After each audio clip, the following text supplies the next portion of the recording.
Hello, everyone. I am Courtney Bailey. I am the Chief Development Officer for the Motion Picture and Television Fund. Thank you so much for joining us today. We already see some chat in there. Yes, everyone be active.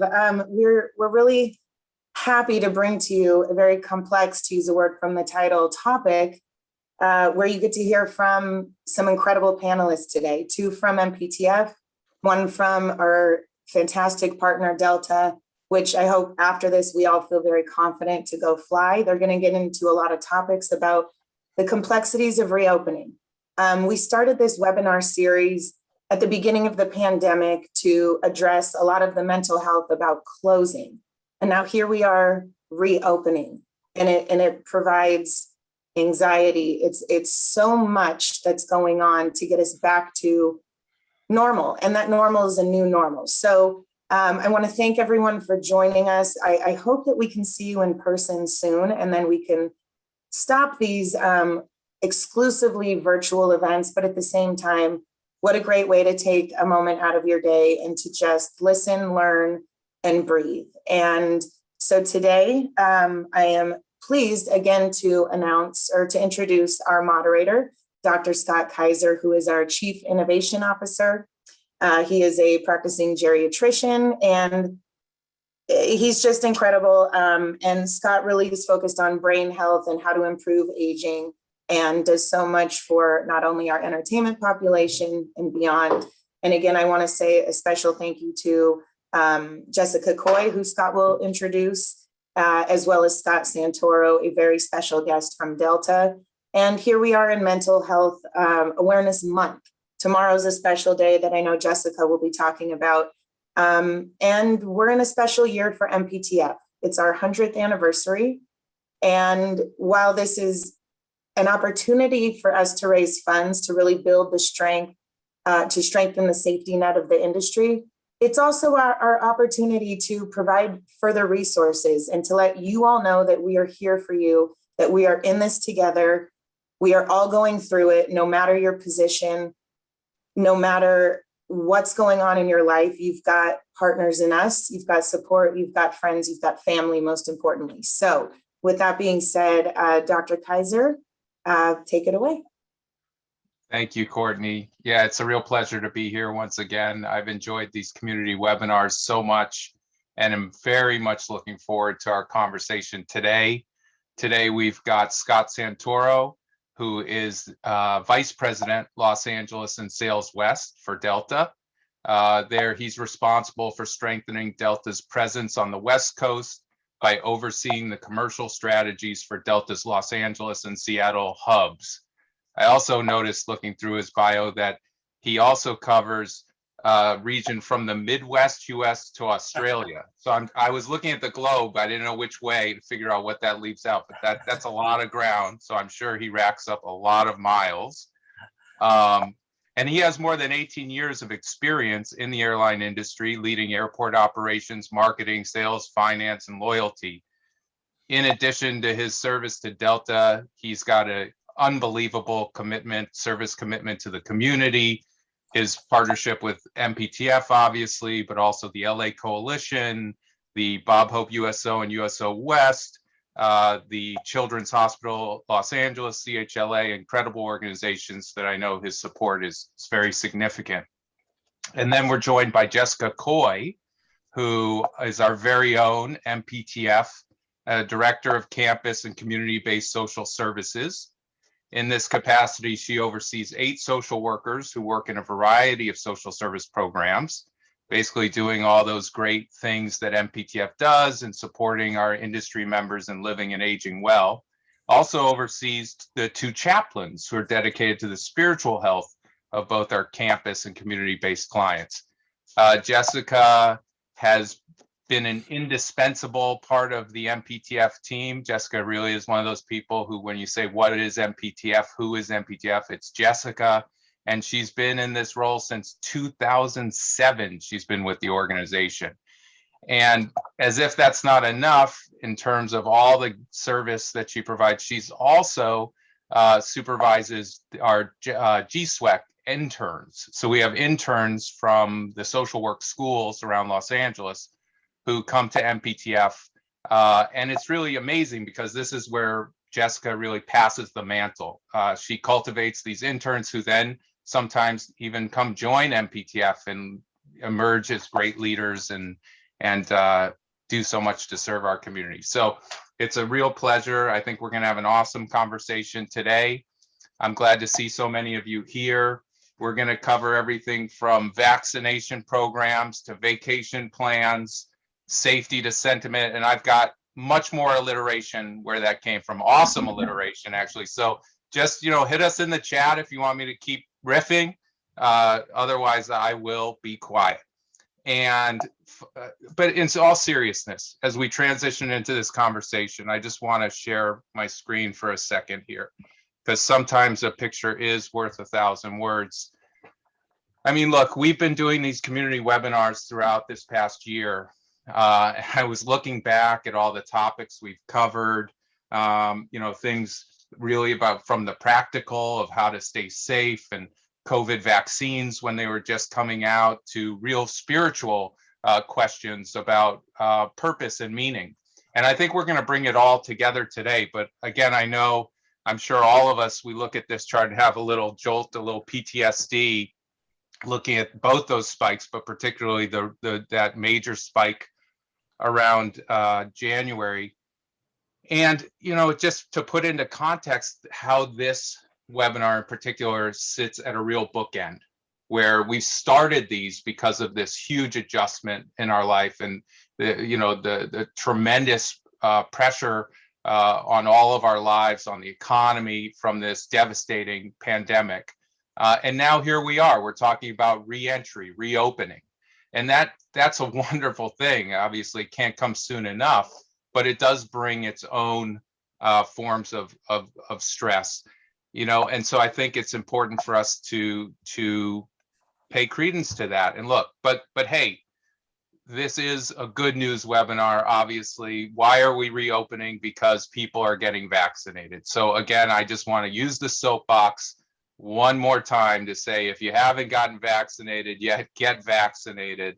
If you know somebody who's hesitant, talk to them. I'll talk to them, I'll give you my cell phone number, but we've really got to get vaccinated. The reason we are where we are is in this positive place is that something in the order of 60% of people age 18 and older have received at least one dose of the vaccine. And that's what's enabling us. And the vaccines do appear to be effective even against the new Indian variants. So follow the science. This is the opportunity. I was glad to see that in the first week that the vaccine was available to teenagers, 4 million teens between the ages of 12 and 17 went ahead and got that first dose. So this is a game changer. I look at these numbers and it's really reassuring to see that where we are now. This is today's numbers for California, looking back 7 days on average, right? To see where we are now compared to where we were. But, there's still work to be done. And I know in terms of, we'll get into this conversation in a moment with Jessica, in terms of the anxiety people are feeling, they might look at these numbers and say, yeah, but it's not zero, right? So I get that, and we'll address that as well. But this is a good news. But definitely a bookend as we enter a new chapter. So without further ado, I'm wondering, Jessica, I mean, you're dealing with clients on campus throughout the entertainment industry community who are bringing you all sorts of concerns. They've been through the ringer, as we all have this year. What kinds of things are you hearing now? How are people feeling about this next phase? Yeah, I mean, I think you're sort of hearing the whole gamut of responses about the next phase. We have people who are ready to make that cannonball leap into the water and just go for it. And then you have people, like you said, Scott, who still see those numbers and are quite hesitant, despite the fact that they might be vaccinated. And so I think the conversations that any of us have could be with any one of those types of people. And I think what's important for any of us to remember is we have to take these next steps within what makes us feel comfortable. What's comfortable for us, what's comfortable for our family, and just really be cognizant of where people are at in terms of their ability to re-enter society. Can you describe a little more the kind of anxiety that people are feeling and how that manifests? Sure. I mean, I think, you have people who, listen, we've all been home, right, for over a year. And so our worlds have become quite small. And because of that, I think some people have learned to really enjoy that. I know I've taken pleasure in not having to drive my 2 kids to soccer practice, 5 days a week and go to 2 games on the weekends. We get a lot more family time. And so people have become really comfortable within their own environments, and they're scared. The anxiety is high in terms of wanting to come out of that little bubble. And so you have people who really just don't want to leave their house to, like I said, people who are ready to make that plunge. And so, I would say to the people that are super scared about leaving, again, what have you done to keep yourself safe? And I think incrementally making those small steps, dipping your toe in the cold water and taking those small steps in terms of what you're ready to do is what's most important. Yeah, I think that is sage advice. And then I'm wondering, Scott, I have to be honest, when I think about reentry, right? I see patients, most of them actually prefer being seen over telemedicine, but invariably, I'll see patients in the clinic, different meetings. Some meetings still happen online. Some meetings are starting to happen in person. But, the thought of, when I look at my anxiety, reentry anxiety, the thought of kind of getting back on the horse and trudging through the airport and flying around the country, it's not like first on my list. There are a lot of places I'd like to go though. So I'm curious to, first of all, what you're seeing out there in terms of not are we reopening, but we're open, like what's going on out there? And then how do you reconcile this change in terms of how we move through the world? Yeah, so Scott, I'm going to cancel your contract as the spokesperson for Delta Airlines, and it's safe to travel. So you stick to your medicine, I'll stick to mine. But no, it's a fair question, and one that myself and the team, and I'll give a shout out to the Delta folks that are on as well. The local Los Angeles team here has your back, has your safety full at heart, and we don't take it for granted that it's not a period of anxiety. And I think both of you said it. I mean, it is, at one point in time, I mean, just think of where we were a year ago. And I do this all the time, but May 19th of 2020, where was your mental state, right?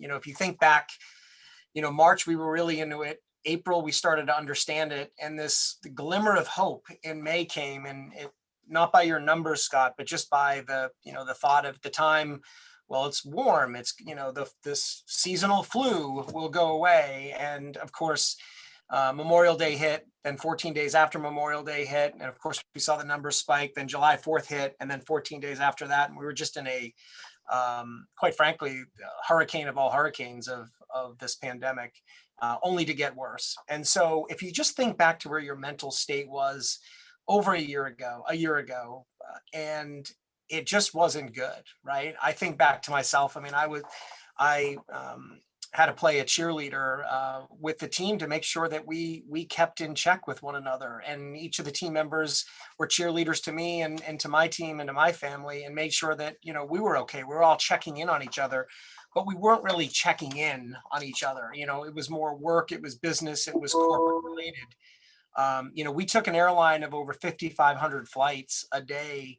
Scott, down to just a few hundred in a few short weeks. We went from an airline that was fairly liberal onto what you can wear on board the aircraft, and we went to 100% mask mandate. And so we went absolutely safety first. Sort of where we're going, what we're going to do. I mean, Delta's done hundreds of initiatives, including hiring a chief health officer at the airline now, which guides us, and his name is Dr. Ting. Dr. Ting guides us on everything that we do, from health, safety, protocols, precautions, before you go, once you're at the airport, once you leave the airport, and how you're guided by all that. But, for me, it's a little bit of what Jessica was saying. It's, you have to dip the toe in the water to understand where it's safe, but I think you have to do it in a personable way, a purposeful way, a passionate way, spiritual way, as well as just a knowledgeable way. And I would say, not in any order, but from a knowledgeable perspective, traveling is safe. It's 100% safe to travel. We've had, over billions of customers travel in only a handful of cases that far exceed the numbers, or far beat the numbers that you were showing earlier, from a 0.000 nth degree over 100,000 of what has happened. When you walk on board, we have when you step in the airport, we've completely changed the entire process at the airport, from cleanliness, standards, practice. When you walk on board, you've had the aircraft completely electrostatic sprayed. The spray lasts days on end, that kills 99.9% of the virus, including COVID-19, to just how we're motioning people and keeping people at their seats, to how we're serving food differently, how we're serving drinks differently. And quite frankly, it's the mask, Scott. And right now we are mandating 100% masks. And that, whether that's spiritual for some, whether that seems the purpose that we're driving, for us, it's keeping people safe, and it's keeping our employees safe. And that's our number one goal, is to keep not only the folks on this phone safe when they travel, but also our 75,000 employees around the world. Right. And Scott, what are you seeing in terms of the amount of travel that's going on now? Yeah, travel is back. And, if you had told me a year ago where I was mental state, if travel would be, 80% of what it was in 2019, I probably would have laughed at you, but it's 80% of what it was in 2019. And mind you, we got down to about 20% of 2019, with just a few hundred, 100,000 travelers traveling throughout the entire system, from an airline perspective, not only from a Delta perspective. But if you look at the TSA numbers, that's probably the most accurate number that you can do from a total industry perspective domestically. We're back to about 1.8 million passengers a day. Generally, you're at about 2.4, 2.5, depending upon the day of week. From Delta's perspective, Scott, we're at, roughly 4,000 flights a day, which is off our norm of 5,550 flights a day. And so just to give you a sense of, having gone down to just a few hundred flights, call it 400 to 700 flights a day, now back up to 4,000. Airports are, they're seeing the foot traffic again, and people are traveling certainly for leisure. And, they're certainly not sitting around waiting for it. They're going for it on the travel perspective. And it's, I think, what everyone on this call wants. It's to see their family members. It's to hug a grandmother. It's to hug their mother. It's to feel safe in your environment again. And that's the first trip that I recommend everyone take. And, if you have to travel on business first, I get it. But Delta, quite frankly, is here for you in every step of that way to make you feel comfortable if you're going to see mom, if you're going to see family, or if you're going on business. And I think that's the purpose of all of this. Yeah, and my mother's coming to visit, and I apologize. You can double cancel my contract because you need a direct flight from Chicago to LAX. I'm just saying. It's funny, Scott. Thank you for saying that. I definitely hear you on that. But we'll get her on the return flight. Okay, good. But so. Okay. And go ahead, Jessica. Yeah. No, I think much to what Scott was talking about, I think a positive aspect of the pandemic is that it's made us question things in our lives that perhaps before we thought were draining, such as kind of overbooking our social calendar, or, commuting to work 5 days a week, and helped us learn to embrace the positive things like spending more time with our family. And, for me, my parents live in Connecticut and Rhode Island. They kind of split their time. And I hadn't seen my parents in over a year. In my 46 years on Earth, I had not missed a Christmas with them. And I missed a Christmas with them this past year. Sort of tears me up as I talk about it. But, I was able to see my dad 2 weeks ago.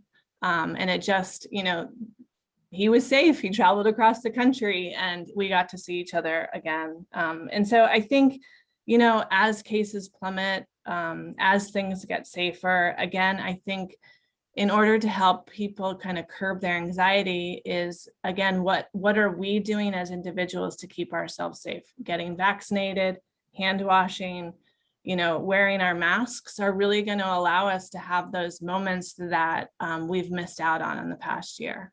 And so I think kind of learning to embrace the positives of what came out of the pandemic, and really kind of going forward with those things this year. So what's become meaningful to you that you realized over this past year?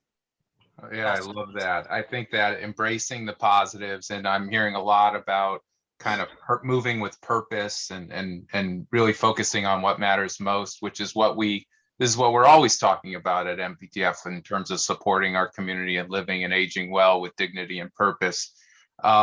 So many things to unpack here. I mean, I want to come back to the workforce stuff because we've all been dealing with in an industry or industries where we've kept things moving and we need to keep our frontline workers safe. So I'd love to come back to that. So much to come back to in terms of what this means for us to move again and the choices we make. But I'm wondering, Jessica, on the other side of the coin, you must have clients who they're really eager to reunite and hug that loved one, but that there's also stress and anxiety related to that as well. I mean, how do you advise somebody who's feeling tremendous guilt because they're just not ready to open the arms, or so to speak? Yeah, I mean, I think you definitely have within families people at varying points of feeling ready to kind of come back together, and that's definitely a difficult thing to manage. I think my best course of advice for that would be communication, right? So just having discussions around, where am I at? Where are you at? This is what I'm feeling ready to do. This is what you're feeling ready to do. And if the family isn't ready to come together in person, what can we do to make it work in the meantime? Or finding middle grounds, so if we're not ready to have a full-blown family reunion, can you get together with just maybe your family and your parents in more of an outdoor setting? But I think what it comes back to is communication and really talking about those feelings, because if we keep those feelings at bay and don't discuss it with our loved ones or with others that we feel comfortable about, it just builds up and kind of makes it worse. And so I think communication, talking to somebody about how you're feeling, whether you're ready or not, is really where it should start. And I think to jump in, Scott, I mean, safety needs to be paramount, right? I mean, that's Jessica's point. I mean, you have to feel comfortable being safe in your surroundings, right? You have to gather your information. You have to understand and appreciate, going from vaccination to vacation, from safety to security, right? And from, a paramount pandemic to, sort of paradise, if you will. And while we're not quite there yet in paradise, there have been many maneuvers that everybody have put in place, whether it's MPTF, whether it's Delta, whether it's the hotel industry, whether it's the car industry. I mean, everyone is trying to work together to ensure a safe journey. And I've traveled pretty much every week of the pandemic and been to many different offsite facilities. And, I can tell you, I've just seen the world clean itself up over time. And if you haven't been outside in 15 months, you may not know it. And so I think that's a key step to all this.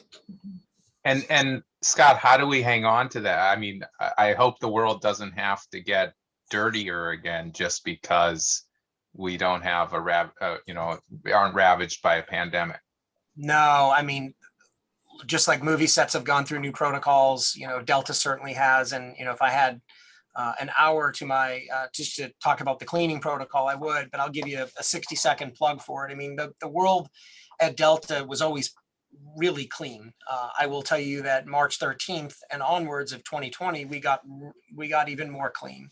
And whether that is, as I mentioned, electrostatic spraying, which sounds like a really big buzzword, it is sort of Lysol, sprayed out of a canister, if you will, on all surfaces, on all tabletops, in the aircraft and out of the aircraft.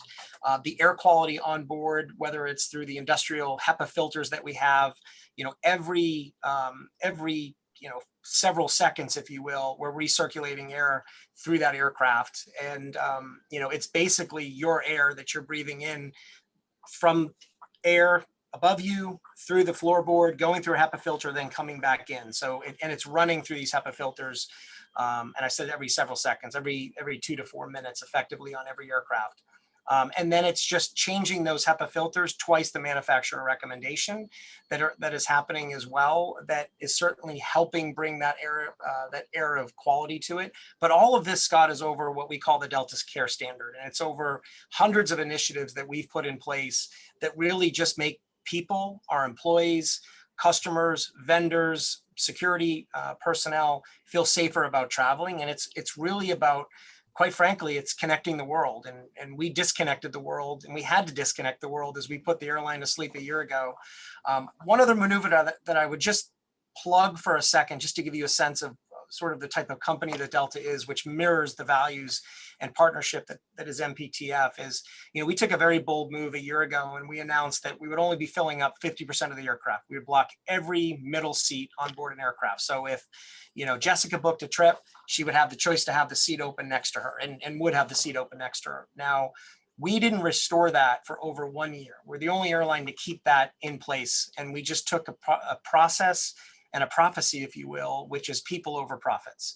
And it hurt us as an airline from a financial perspective, but quite frankly, we didn't care about that. It was all about the safety.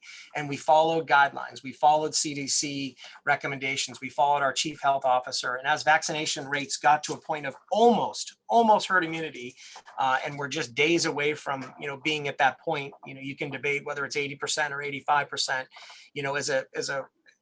as a world, we're getting there. From an employee perspective, I will also tell you that we have free vaccinations to every employee, every airport, and we have well over 60% of our employees vaccinated, and well over the goal of getting to 80% here very shortly. And so that is just a mission of ours, Scott.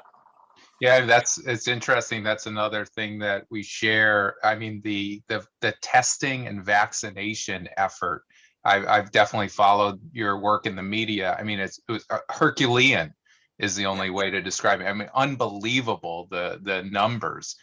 And speaking of bold moves, well, before I go to that, I'll just say, I think this is working. I think it's kind of like exposure therapy, walked me through the airport. Like I can see myself, I'm at the gate, I'm at curbside, I'm walking through. I'm seeing clean. I'm feeling okay here. I think so. There's all right, hope. We're getting there. We'll get your spokesperson contract ready again. Okay. Yeah, I can't believe you didn't call me about the health and safety, the chief medical officer, but that's okay. We need you where you're at. We need you there. But bold moves. You've made headlines recently in terms of vaccination, right? This is really critical. We're all dealing with this, really trying to promote, respect people's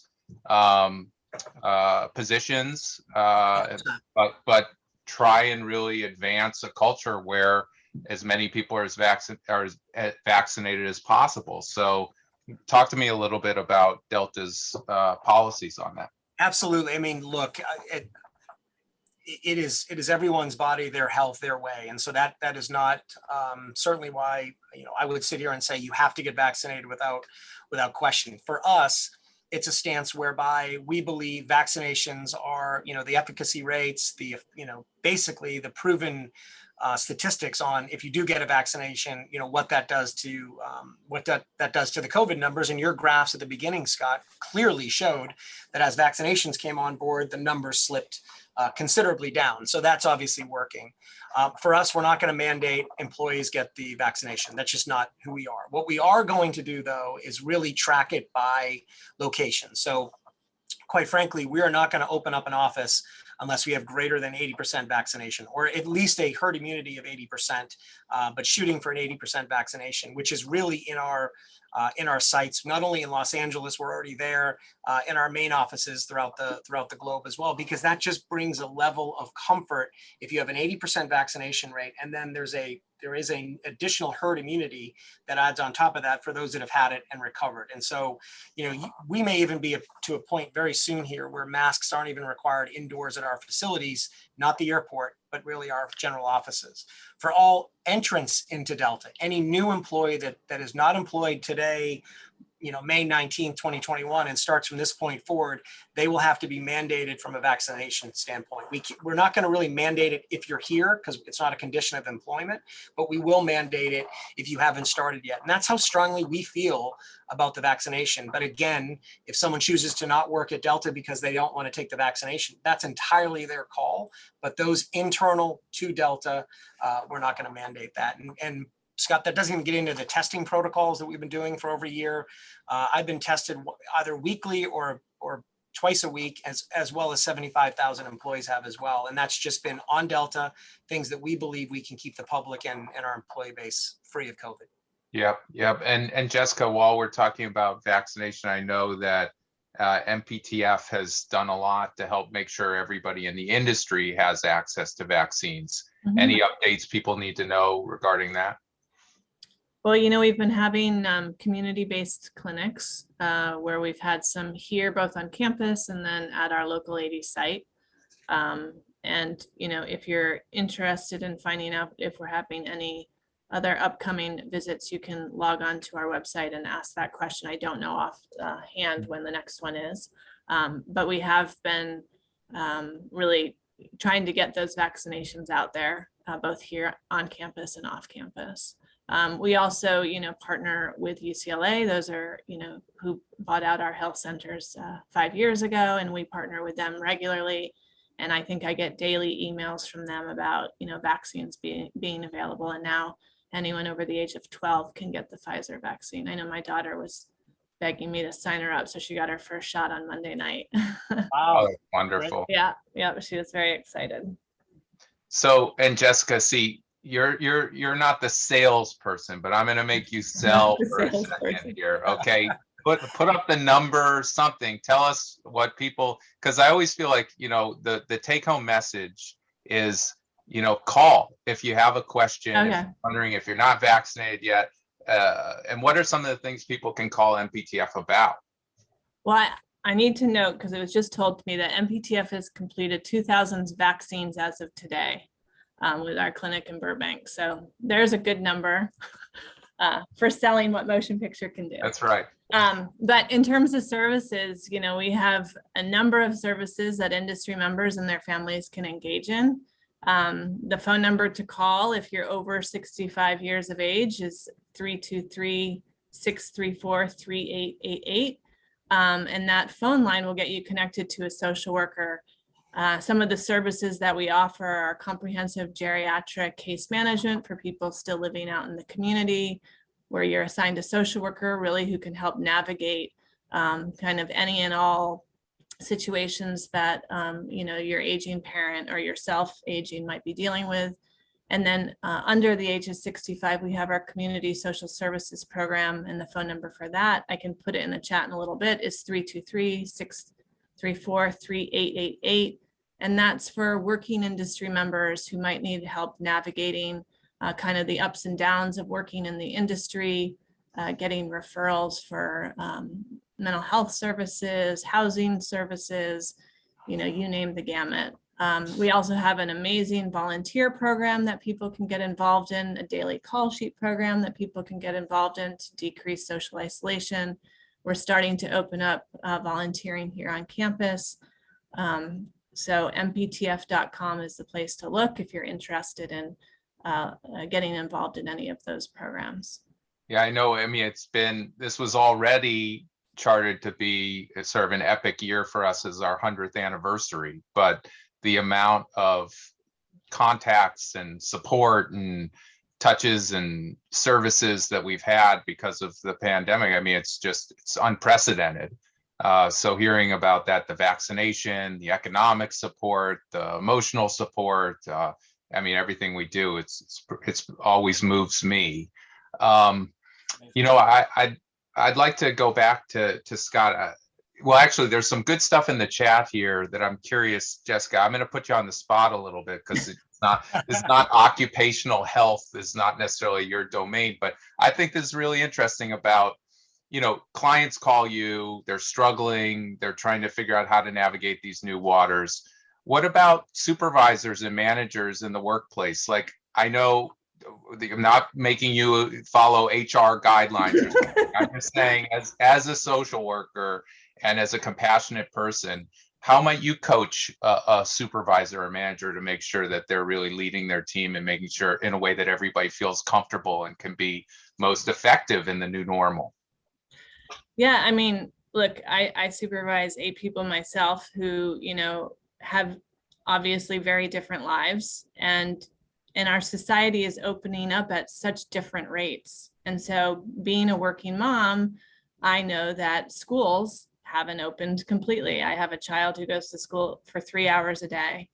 And so I think as supervisors, really meeting with the individual where they're at. Like I talked about earlier, everybody has their own level of anxiety about returning to work, how to balance work and life. And I think having those individual conversations with each person is super helpful. Anxiety isn't a bad thing. It actually can motivate us in many ways. It's learning to recognize the signs of someone's becoming way too anxious that is not allowing them to function as they should be functioning. And I think as a supervisor, if you're noticing that someone's anxiety has gotten to the point where they really can't do their job, then it is time to work with them and HR about getting them resources for a therapist or other services that might help them with that anxiety so that they can return to work in a way that's productive for them and safe for them. But I think meeting with your individual supervisees is super important, and understanding what they're grappling with at home and trying to help them find that work-life balance. Absolutely. And we will definitely come back to this whole mental health support, mental health awareness piece. Scott, I'm curious, you've got teams that run the gamut. They're all over. You've got millennials who've moved, and sort of done a whole different thing for the pandemic. And you've got working parents and people juggling all sorts of things. I'm just curious how what's your leadership approach, and how are your teams adapting? Yeah, it's exactly what Jessica said. It's all about communication, as she summed it up brilliantly earlier. You have to communicate. Not everyone's the same. You don't know people's living situation. I've had employees personally that have moved from Los Angeles and other cities, from as far away as London and Paris to as basically we had some employees repatriate back to Australia, but some living even in Hawaii throughout this entire pandemic, Florida and everywhere in between. And, we have allowed that, and we haven't stopped that. We are going to open up our offices again, and we're going to ensure that we're safe to do so. But we have, from our perspective, Scott, we're traveling, hundreds of thousands of customers a day, and we have to feel safe, but we also have to get back to working from our view. But that is when it's safe, when we believe, the pandemic is slowly ending, but we have to go from practical to purposeful. And our view is the purpose on life is to be in front of people, and we will do that when safely guided and when our employees feel safe as well. Some employees, though, will not feel safe in their environment. They, whether they work on board, whether they work at the airports, whether they work with me and our teams, and we will work with those employees to make sure that they either feel healthy or that we find them a more suitable role for them, that they feel, sort of that safety aspect to it as well. But, to Jessica's point, that does cause anxiety, that does cause stress beyond words as well. Yeah. Let's stick with the practical, the purposeful there, because I mentioned I like alliteration, but also, it is an important point. What some things really do just need to be done face to face. But maybe there was a lot of stuff that we didn't need to do face to face that could be done over Zoom. How are you what are you seeing in terms of this transition? Yeah, it will be a transition. I'm not going to sit here and lie and say that, everyone is going to return to normal again instantaneously. It'll happen over time for sure. And I think the purpose of sort of getting back together, if you think of practically living in your basement or your house for the rest of your life, that's not practical, right? So you have to go out and you have to get food, you have to socialize. Humans enjoy the interaction between one another. Where it's purposeful is, do I need to fly to Paris for a day? Do I need to take the overnight flight, land at Oh Dark 100, go to the club or go to the hotel, shower, have a meeting with 6 other employees that just did the same thing and fly back that evening? That might not be purposeful in the new world. And, when international does open up again, and there are markets that are opening up from Iceland to Italy and corridors in between, when international does open back up, people are going to really question their full purpose on how many days they need to go, whether it's one day or do I go over there for 5 days and wipe out the entire continent, as opposed to making 5 trips back and forth throughout the year. From a domestic, from a home front perspective, I do believe that at some point in time, employees will start, or people will start to travel again for business domestically. We're already starting to see it, and we're back to about, call it anywhere from 20 to 30% over 19 from a corporate travel perspective. When they do begin traveling, I do think they will want to travel with safety at mind. They will not want to stay at places that they didn't want to stay at before, but they did it for cost purposes. I think they will keep in mind the full beauty and safety of the pandemic, which is they want to know that their safety is taken into true respect by the partnership of which they've entered.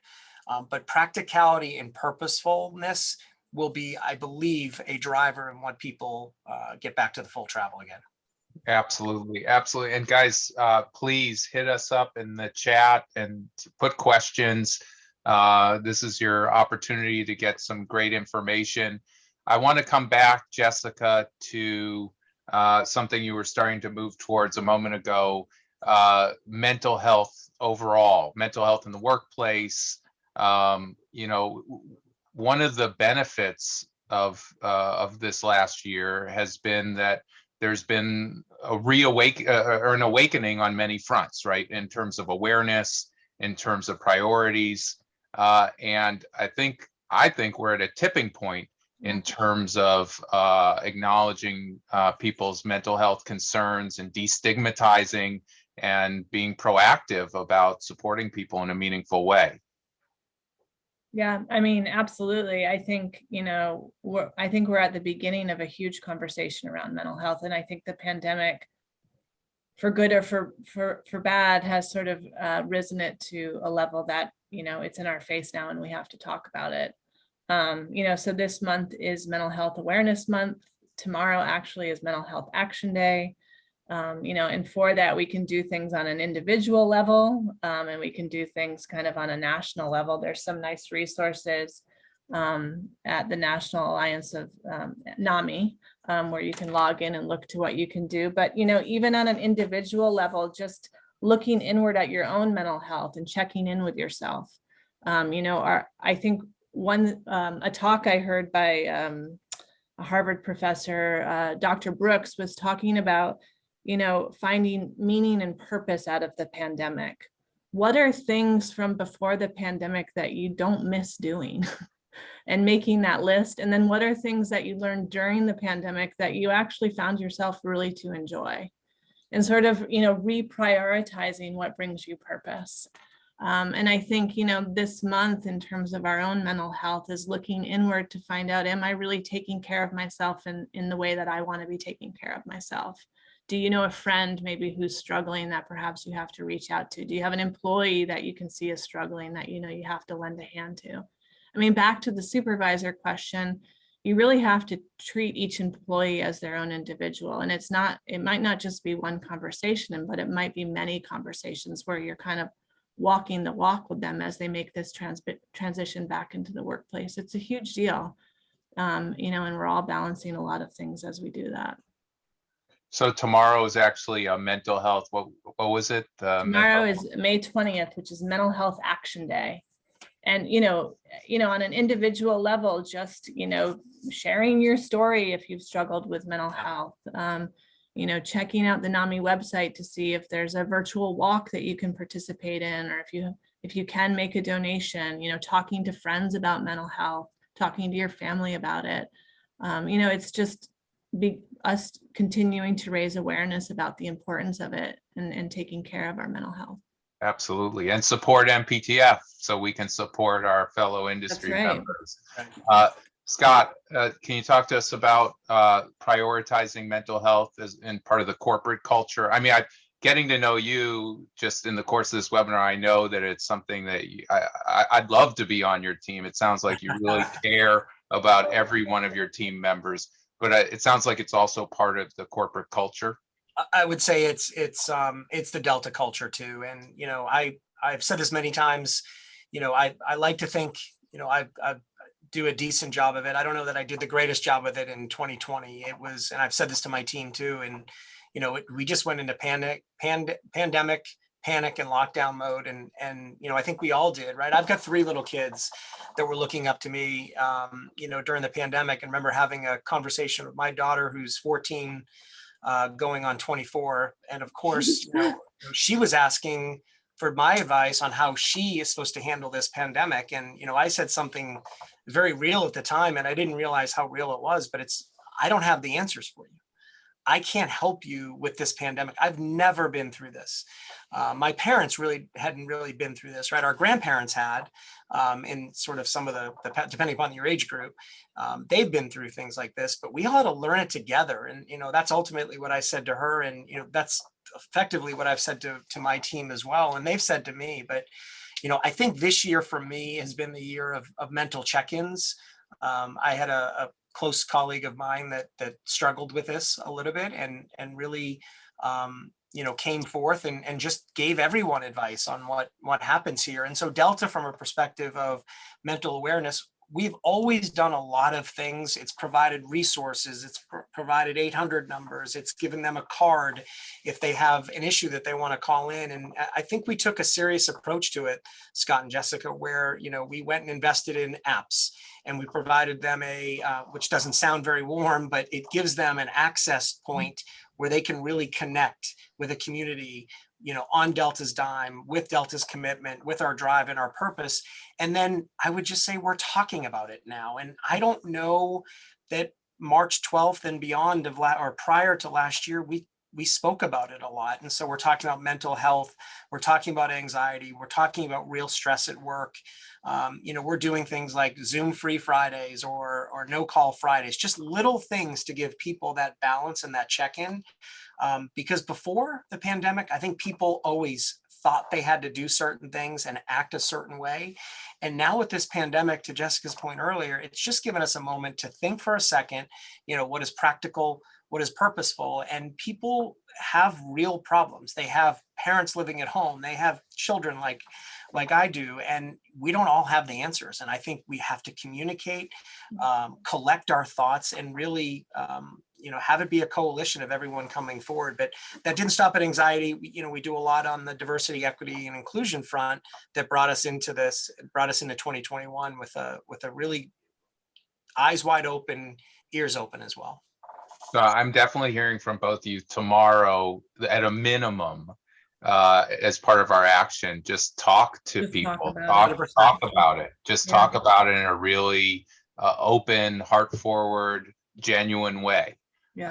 And just keep it real, so to speak. And just, I think that's definitely a takeaway action for me.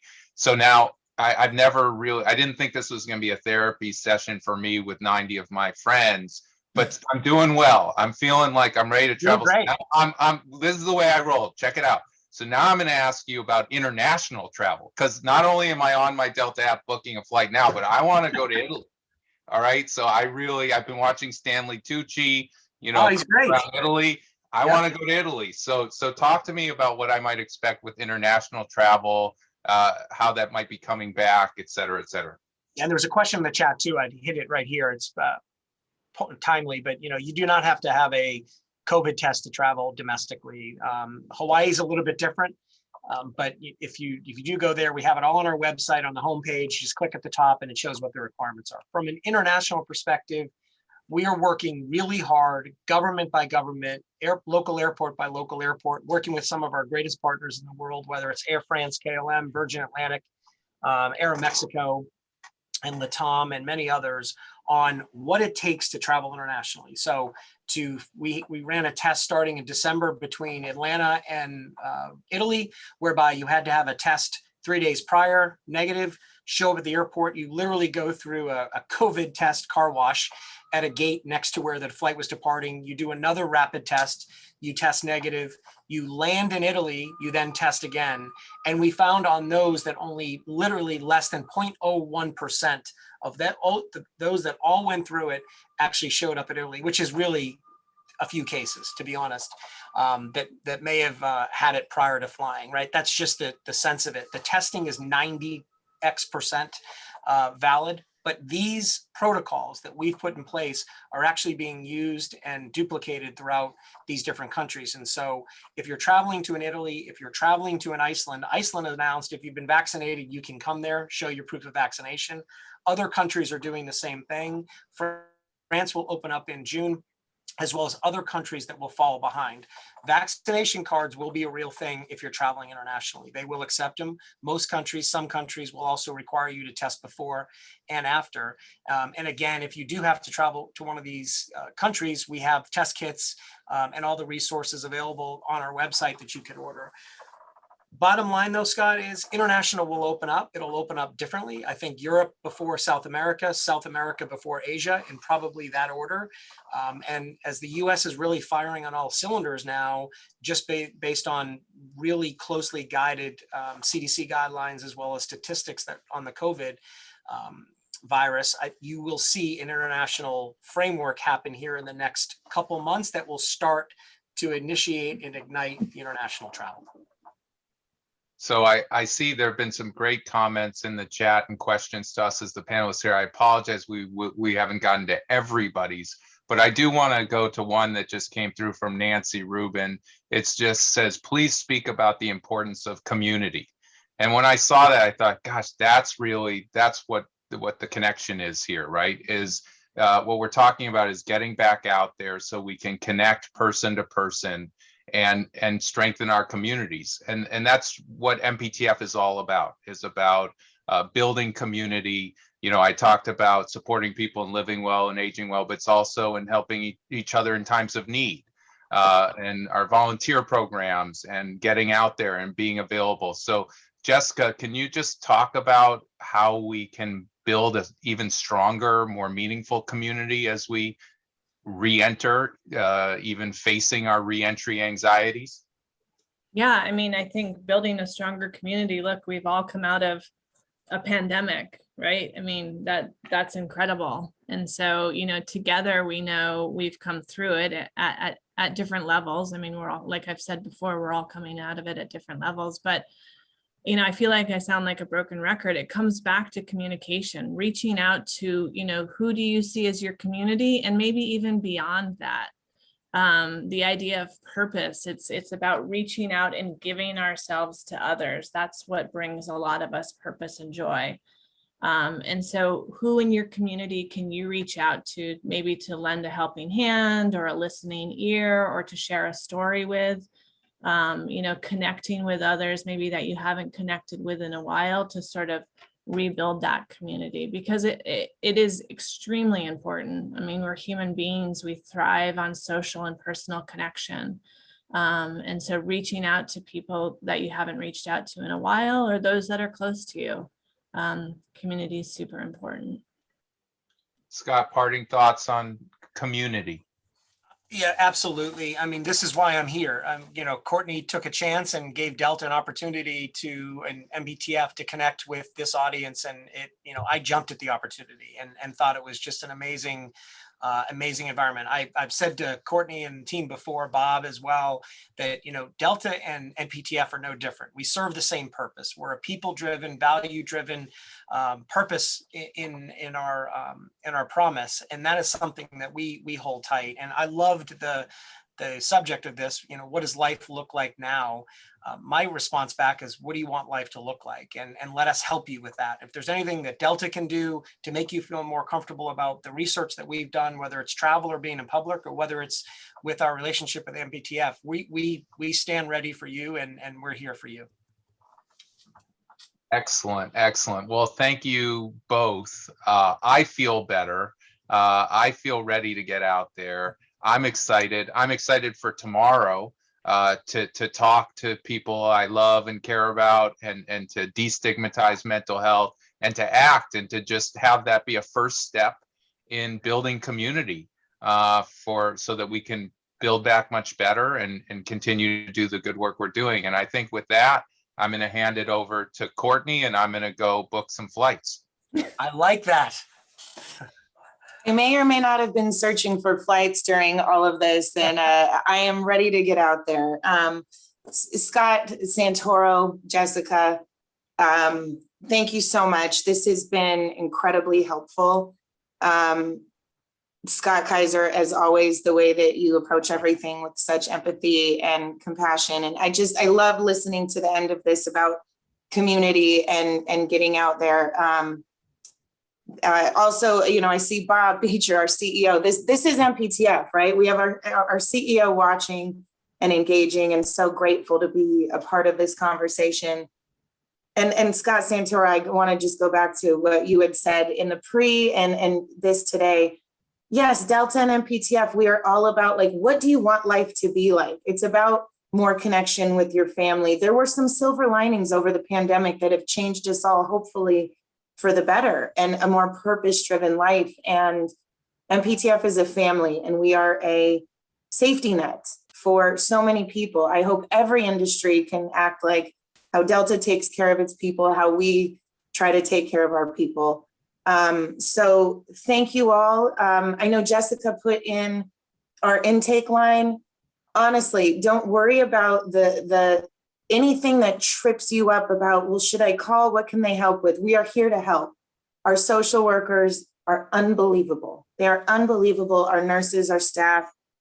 We just want to be here for you, and we will be. So we hopefully will see you all in person soon. If you have topics you want us to address, please shoot us a note.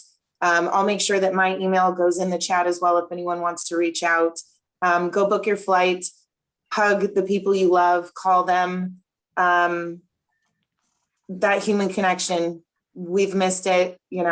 I just want to hug everybody. I miss hugs so very much. So thank you all again. And thank you to Kathy Davis, who administers these flawlessly. And we're just so grateful. So we will talk to you all soon. Thank you so much, everyone.